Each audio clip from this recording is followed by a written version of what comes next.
So this guy has one dream in his life. He basically wants to create the next Star Wars.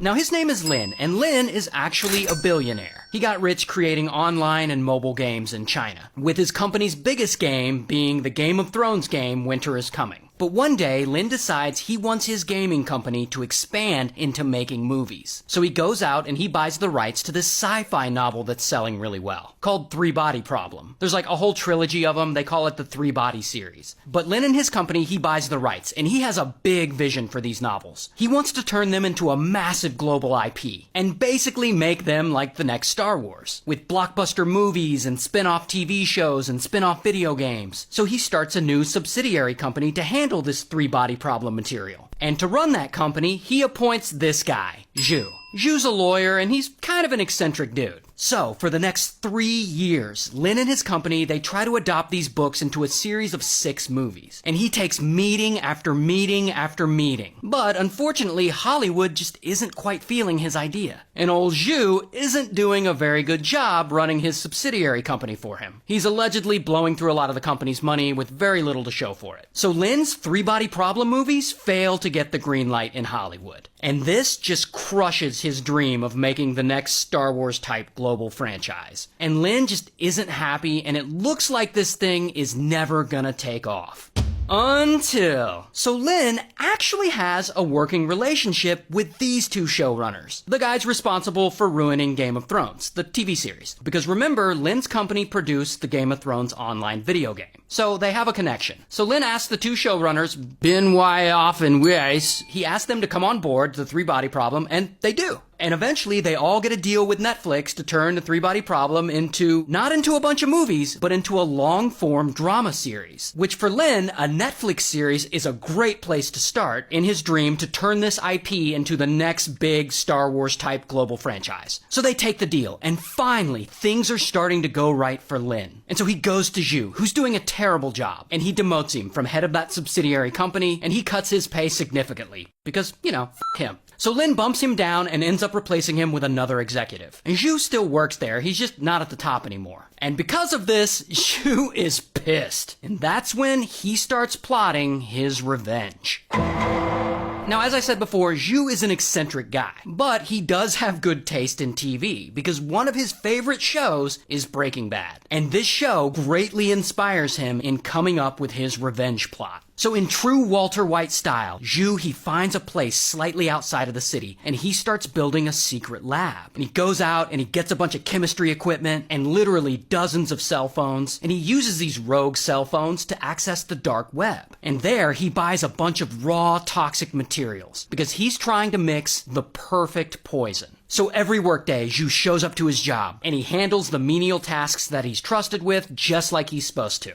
But then, after work, he secretly heads out to his lab. And there, he experiments with mixture after mixture, trying to get his formula just right. And he ends up experimenting with over 100 different types of poison. He even goes and tests these potions out on random pets that he's able to find in the area. But after months of experimenting, Zhu finally has the poison just right. And he starts spiking beverages and bringing them into the office to share with his coworkers. He also poisons some probiotic pills, and he gives them to Lin's secretary, who then gives them to Lin. And so far, Zhu's plan has worked perfectly, because after Lin takes the pills, he suddenly starts to feel sick. And he has no idea what's wrong. He just knows that he feels like shit. So they rush him to the hospital. And at the same time, 4 other employees at the company who drank Zhu's beverages, they also have to go to the hospital. And so the doctors, they look at all this, and they know Lin and his employees have all been poisoned. But they can't figure out by what. So they run test after test, and they get nowhere trying to figure this out.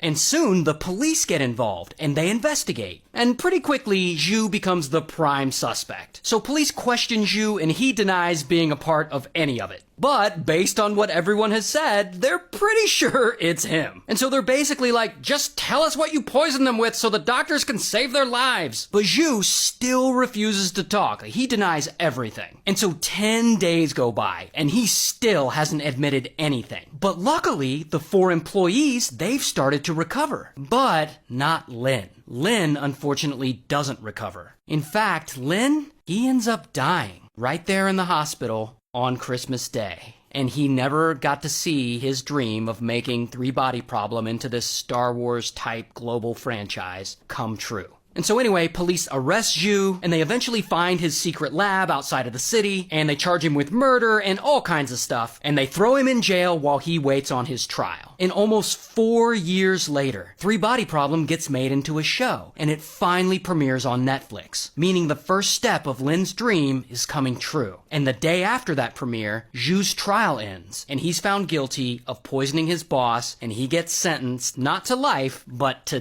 death. And it's worth noting that in the opening credits of Three Body Problem, they still credit Lin as executive producer. So this woman, her name's Beth, and Beth has a huge problem. She's just been kidnapped and locked away, and it doesn't look like she's getting out. So Beth just turned 18. She lives at home with her mom and dad, and she really isn't getting along with her dad. Her dad is this guy, who we'll call Satan. So Beth and Satan are always fighting. Their relationship is just not going well. And one day, Satan's had enough, and he comes up with this crazy plan. He goes to Beth, and he asks her to help him down in the cellar with this door he's working on. So they go down into the cellar, and once she's down there, suddenly, boom, he grabs her face with a towel soaked in ether, and it immediately makes her pass out. Sometime later that day, she wakes up, and she appears to be locked in some kind of underground chamber. So what is this underground chamber? So Satan, I guess, is a bit of a survivalist, and underneath their house, they have this cellar. And for years, he's been working on turning it into a bomb shelter. This bomb shelter runs deep and has multiple rooms in it. And in one of those rooms deep in the cellar, there's a bookshelf. And behind that bookshelf is a secret chamber. And Beth is now locked in that secret chamber, and there's no way for her to get out. And at some point, Satan comes down into the chamber to see her. And she's like, "Why did you lock me in here? Let me out." And he's like, "Nope." And he leaves her there. Now, this little secret chamber she's in, it's really small, but it's livable. It has a little kitchen, a little bathroom, and 2 little bedroom areas. So anyway, a bit of time passes, and pretty quickly, Beth's mom notices she's missing. And she's like, "Where's Beth?" And Satan's like,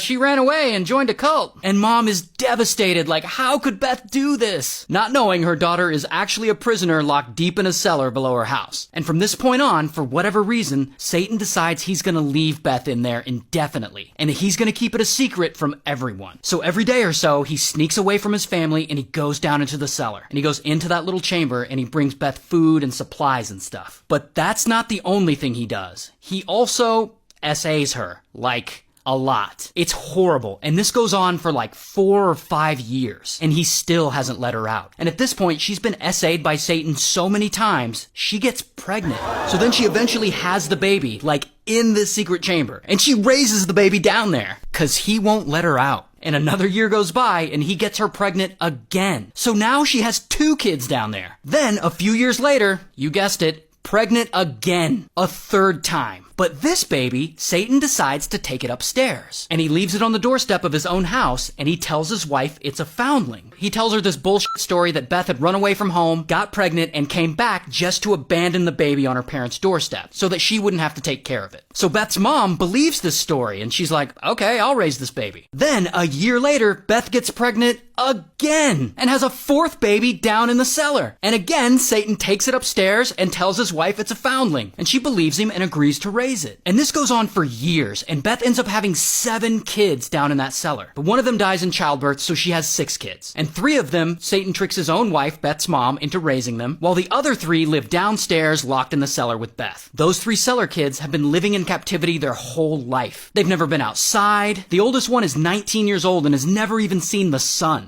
So the 19-year-old, we'll just call her 19. One day, down in the cellar, she gets sick. Like, really sick. Like, she's so sick she isn't even conscious. And when Satan comes down to check on them, Beth is like, 19 is sick, please take him to the hospital. And she begs him. And eventually he agrees. So Satan secretly carries 19 out of the cellar and he puts her in his car. And he drives her to the hospital for treatment. There, doctors see her and they're immediately like, "Where's this girl's mother?" And Satan's like, "We don't know where the mother is. She joined a cult and abandoned her daughter and left her with us." Then, as 19 is there in the hospital getting treatment, she falls into a coma. So doctors, in order to treat her, they desperately need more info about her medical history. Info that Satan doesn't have. So they call police and ask them to find 19's mother. So then police, they put out a missing persons report looking for Beth. They're holding press conferences with the media, calling for Beth to come forward, saying that her daughter's gonna die if they don't get more info about her medical history. And Beth, who's still locked down in the cellar, she has a little TV down there. And she sees police on TV holding this press conference. So she knows they're looking for her. So the next time Satan comes down into the cellar, she begs him to let her out so that she can go to the hospital and see 19 and give doctors the info they need. And eventually, reluctantly, Satan agrees. But he tells her if anyone asks you where you've been all these years, you have to tell them you just escaped from a cult. So then he sneaks Beth and the other 2 kids out of the cellar and he drives them to the hospital. Now remember, this is the first time the kids have ever been in a car. It's the first time they've ever been outside. So they all get to the hospital and immediately police detain Beth. And they're going to charge her with child abuse because they believe she abandoned 19 and joined a cult. But once they separate her from Satan and get her talking, she reveals everything. The entire truth. And police are shocked at this story. Because when all is said and done, Beth had been locked in that secret chamber in the cellar for 24 years.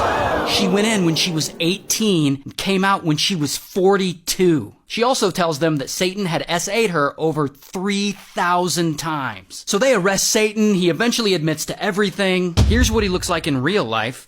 Ugh. He goes to trial and he's sentenced to life in a psychiatric prison. Now the good news is 19 ultimately survived. Like, she wakes up from her coma. And Beth and the 6 kids, who are all adults now, they're all doing fine and they're trying to live a normal life in Austria. And I wish them all well. Shout out to Austria.